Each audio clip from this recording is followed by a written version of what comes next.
Let's talk about Israel Folau. Alan mentioned this before, and rightly so, that Israel Folau, of course, a person of colour, you would think it's up to him to decide whether he's going to take a knee or not when it comes to Black Lives Matter. He, of course, decided not to take a knee when it comes to Black Lives Matter. And at the Super League competition, the Rugby League competition in the UK, I was watching this very late last night, early this morning. Well, they were all in. There was a 5-minute video in the pre-production. There was all sorts of players telling stories of woe, and that's fine. They're all able to do so. There's even Black Lives Matter logos on all of the grounds and all the rest of it.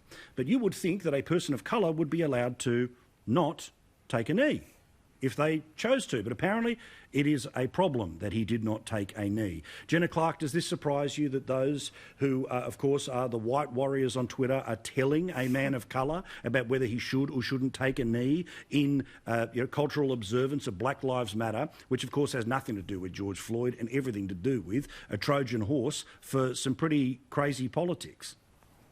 Yeah, and it absolutely has nothing to do with Israel Folau, who probably just wants to get on with his life and enjoy his career overseas. Look, I think if we're surprised that he hasn't taken part in this social movement, I am not. He's a very independent thinker. He has his own way and his own rules for the way he lives his life. So the fact that we're all piling on him means we haven't got enough to worry about when we actually do. So I think we should just let him live his life, and we should focus on living our life, and whatever they want to say on social media, just let it be. But also, but it is this fundamental thing, right? Which is, if people want to express their solidarity, that's fine, but it becomes an inauthentic thing when you start policing who takes the knee or not, who kisses the ring, how lovingly they do so. And Noel Pearson was quoted today in a great piece that Chris Mitchell wrote today in the Australian. A couple of quotes that I wanted to have here about his view and mine about how BLM is, of course, being used as a Trojan horse for a lot of other crazy. He says, there are two forms of racism, that being Noel Pearson,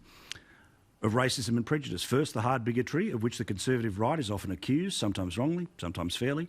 Second is the soft bigotry of low expectations for which progressives are responsible. BLM is alive to the first but blind to the second. He goes on to tell Chris Mitchell in the Australian today. Progressive policies prevail in relation to welfare, education, criminal justice.